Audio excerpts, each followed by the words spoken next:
مرزا صاحب نے اپنی زندگی بہت غربت، تنگی اور ایک معمولی حیثیت سے شروع کی، لیکن جب دعوت و تحریک نے فروغ پایا اور وہ ایک بڑے گروہ کے روحانی پیشوا بن گئے تو ان کو پوری خوشحالی ملی اور وہ امیروں کی طرح زندگی گزارنے لگے۔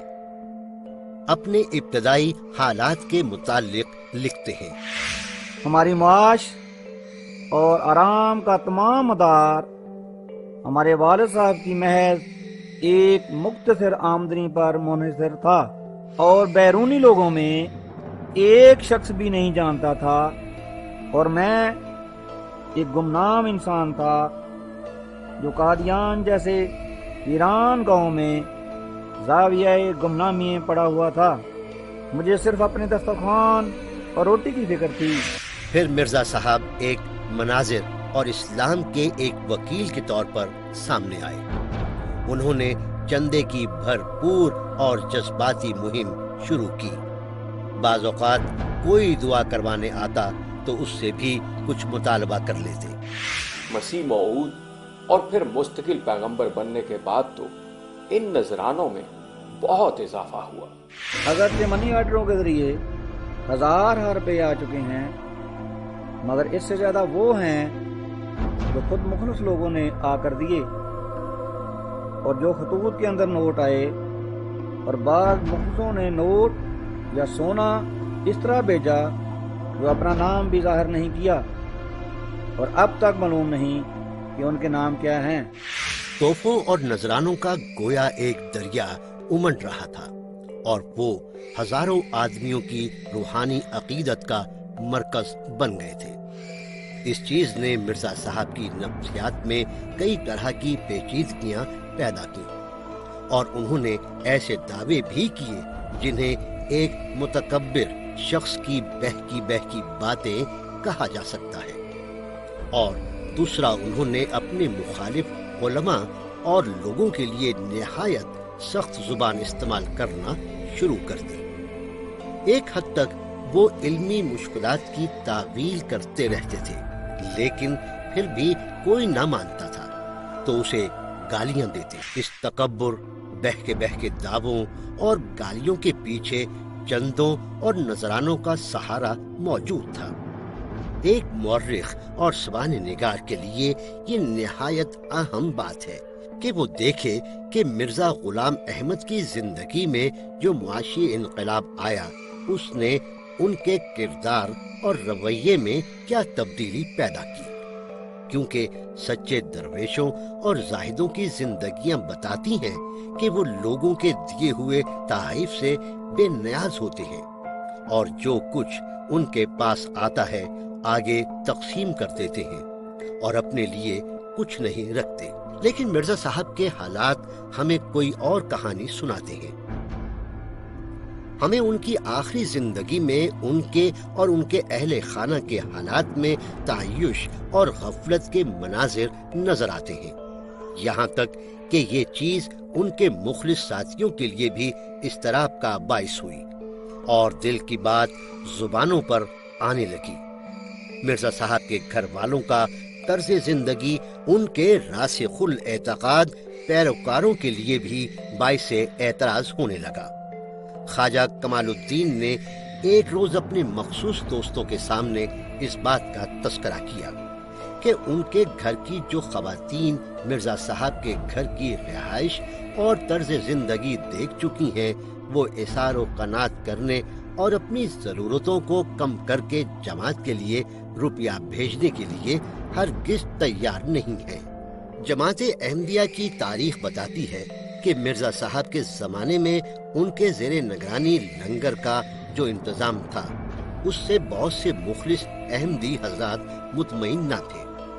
ان کے نزدیک اس میں بہت سی بدعنوانیاں ہوتی تھیں۔ خواجہ کمال الدین صاحب نے ایک موقع پر مولوی محمد علی سے کہا، یہ کیسے غضب کی بات ہے کہ آپ جانتے ہیں کہ قوم کا روپیہ کس محنت سے جمع ہوتا ہے، اور جن اغراض قومی کے لیے وہ اپنا پیٹ کاٹ کر روپیہ دیتے ہیں، وہ روپیہ ان اغراض میں صرف نہیں ہوتا بلکہ بجائے اس کے شخصی خواہشات میں صرف ہوتا ہے۔ یہ اعتراضات جب مرزا صاحب کے کان تک پہنچے تو انہوں نے بہت ناگواری اور ناراضی کا اظہار کیا۔ خدا کا منشا یہی ہے کہ میرے وقت میں لنگر کا انتظام میرے ہی ہاتھ میں رہے۔ ہمارے پیارے نبی صلی اللہ علیہ وسلم نے فرمایا کہ جب نبی دنیا سے جاتا ہے تو اس کی وراثت نہیں ہوتی، اس کی جو جائیداد ہوتی ہے وہ صدقہ ہوتی ہے۔ آپ مرزا کو نبی بھی مانتے ہیں اور اس کی جائیداد پہ سارے خاندان میں بٹ رہی ہے۔ ہزاروں ایکڑ زمین انہوں نے خریدی ہے چندے سے، اور یہ لینڈ کروزرز اور یہ جو گھروں کے خرچے چلتے ہیں، اور یہ 50 انہوں نے گھروں میں یہ قادیانی جو ان کے خلیفے ہیں گھوڑے رکھے ہوئے ہیں جو انہوں نے اپنے شوق کے طور پر رکھے ہوئے ہیں۔ ان کا خرچہ کون برداشت کرتا ہے؟ یہ چندوں سے برداشت ہوتا ہے۔ مرزا صاحب آمدنی کے نئے نئے ذرائع دریافت کرنے کے سلسلے میں خاصے تخلیقی واقع ہوئے تھے۔ چنانچہ اپنے انتقال سے 2.5 سال قبل انہوں نے ایک اشتہار شائع کیا جس میں بہشتی مقبرے کی بنیاد رکھی اور مریدوں کو ڈرانے اور خوف دلانے والے بہت سے الہامات درج کیے۔ ایک فرشتہ میں نے دیکھا کہ وہ زمین کو ناپ رہا ہے۔ تب سے ایک مقام پر اس نے پہنچ کر مجھے کہا کہ یہ تیری قبر کی جگہ ہے۔ پھر مجھے ایک جگہ قبر دکھلائی گئی کہ وہ چاندی سے زیادہ چمکتی تھی اور اس کی تمام مٹی چاندی کی تھی۔ تب مجھے کہا گیا کہ یہ تیری قبر ہے، اور ایک جگہ مجھے دکھلائی گئی اور اس کا نام بہشتی مقبرہ رکھا گیا، اور ظاہر کیا گیا کہ وہ ان برگزیدہ لوگوں کی قبریں ہیں جو بہشتی ہیں۔ مرزا صاحب کو خواب میں بھی چاندی کا نظر آنا فرائڈ اور یونگ جیسے نفسیات دانوں کے لیے خاصا مواد فراہم کرتا ہے۔ بہرحال بہشتی مقبرے کی تعمیر کا آغاز ہوا۔ اس لیے میں نے اپنی ملکیت کی زمین جو ہمارے باغ کے قریب ہے، جس کی قیمت 1000 روپے سے کم نہیں، اس کام کے لیے تجویز کی۔ اب آہستہ آہستہ مرزا صاحب اپنے اصل مقصد کی طرف آ رہے ہیں۔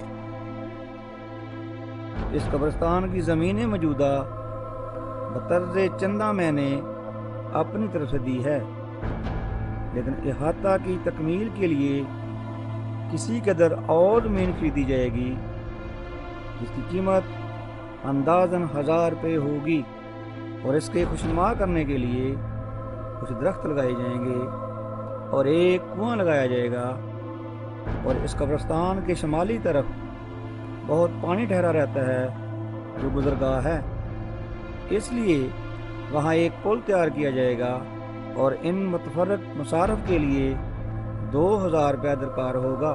تو کل یہ 3000 ہوا جو اس تمام کام کی تکمیل کے لیے خرچ ہوگا۔ تو پہلی شرط یہ ہے کہ ہر ایک شخص جس قبرستان میں مدفون ہونا چاہتا ہے وہ اپنی حیثیت کے لحاظ سے ان مصارف کے لیے چندہ داخل کرے۔ اب ایک عجیب شرط سنیے۔ دوسری شرط یہ ہے کہ تمام جماعت میں سے اس قبرستان میں وہی مدفون ہوگا جو اپنی جائیداد کے 10ویں حصے یا اس سے زیادہ کی وصیت کرے۔ اب ایک اور شرط سنیے۔ مرزا صاحب کوڑ اور جزام کے مریضوں کو اس 5 اسٹار قبرستان میں داخلہ دینے سے گریزاں ہیں، لیکن وہ ان کے روپے سے بھی محروم رہنا نہیں چاہتے۔ اگر کوئی وصیت کرنے والا مجزوم ہو تو ایسا شخص اس قبرستان میں دفن نہ ہوگا، لیکن اگر وہ وصیت پر قائم رہے تو اس کو وہی درجہ ملے گا جو دفن ہونے والے کو۔ اب ایک اور عجیب شرط سنیے۔ میری نسبت اور میرے اہل و عیال کی نسبت خدا نے استثناء رکھا ہے، باقی ہر ایک مرد ہو یا عورت ان کو ان شرائط کی پابندی لازمی ہوگی، اور شکایت کرنے والا منافق ہوگا۔ مرزا صاحب کی 1000 روپے کی انویسٹمنٹ بہت رنگ لائی، اور اس طرح بہشتی مقبرے کی صورت میں مرزا صاحب اور ان کے خاندان کے لیے آمدنی کا ایک وسیع اور مستقل سلسلہ شروع ہو گیا۔ حقیقت یہ ہے کہ مرزا صاحب کے اس عمل نے قرون وسطیٰ کے مسیحی چرچ کی یاد تازہ کر دی، جب پوپ باقاعدہ لوگوں کو جنت کے سرٹیفکیٹ فروخت کیا کرتے تھے۔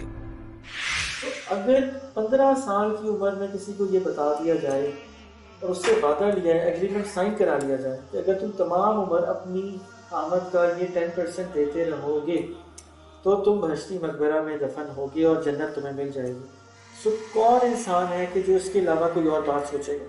کہ کم عمری میں کچے ذہن کو یہ کہہ دیا جاتا ہے کہ تمہیں جنت ملے گی، that's the ultimate goal of any person. تو وہ ساری عمر جو ہے اس وشیس سرکل کے پیچھے بھاگتا رہے گا، اور یہ اختیار جماعت کو حاصل ہے کہ کسی وقت بھی وہ اس کی وصیت کینسل کر سکتے، اور ایون یہاں تک کہ جناب نے کہ ربا میں بھی اس کا جب جنازہ پڑا ہوتا ہے تو وہاں اس وقت بھی اس کا حساب کتاب کیا جاتا ہے، اور یہ جماعت کو اختیار حاصل ہے کہ وہ چاہے تو آپ کی وصیت کینسل کر دے اور آپ کو وہاں بہشتی مقبرے میں نہ دفن کیا جائے، اور اس وقت حساب کتاب ہوتا ہے اور کہا جاتا ہے اتنے ہزار اتنے لاکھ دو گے تو وہاں دفن۔ بہشتی مقبرہ رفتہ رفتہ جماعت احمدیہ کا ایک اہم ڈپارٹمنٹ بن گیا۔ الفضل نے اپنی ایک اشاعت میں لکھا، مقبرہ بہشتی اس سلسلے کا ایک ایسا مرکزی نقطہ ہے اور ایسا عظیم الشان انسٹیٹیوشن یعنی محکمہ ہے جس کی اہمیت ہر دوسرے محکمے سے بڑھ کر ہے۔ لہٰذا مرزا صاحب کے دعووں سے اٹھی ہوئی اس تحریک کا انجام یہ ہوا کہ جماعت احمدیہ کا مرکز قادیان اور ہندوستان کی تقسیم کے بعد اس کا جانشین ربوہ ایک مذہبی ریاست بن گیا، جس میں مرزا صاحب کے خاندان کو ریاست کے وہ سب لوازم اور ایک مذہبی ڈکٹیٹر کے وہ سب اختیارات اور خوش باشی و عیش کوشی کے وہ سب مواقع مہیا ہو گئے جو اس زمانے میں کسی بڑے سے بڑے انسان کو مہیا ہو سکتے ہیں۔ اس مذہبی روحانی مرکز کی اندرونی زندگی اور اس کے امیر کی اخلاقی حالت حسن بن صبا باطنی کے قلعہ موت کی یاد تازہ کرتی ہے، جو 5ویں صدی ہجری میں مذہبی استبداد اور عیش و عشرت کا ایک پراسرار مرکز تھا۔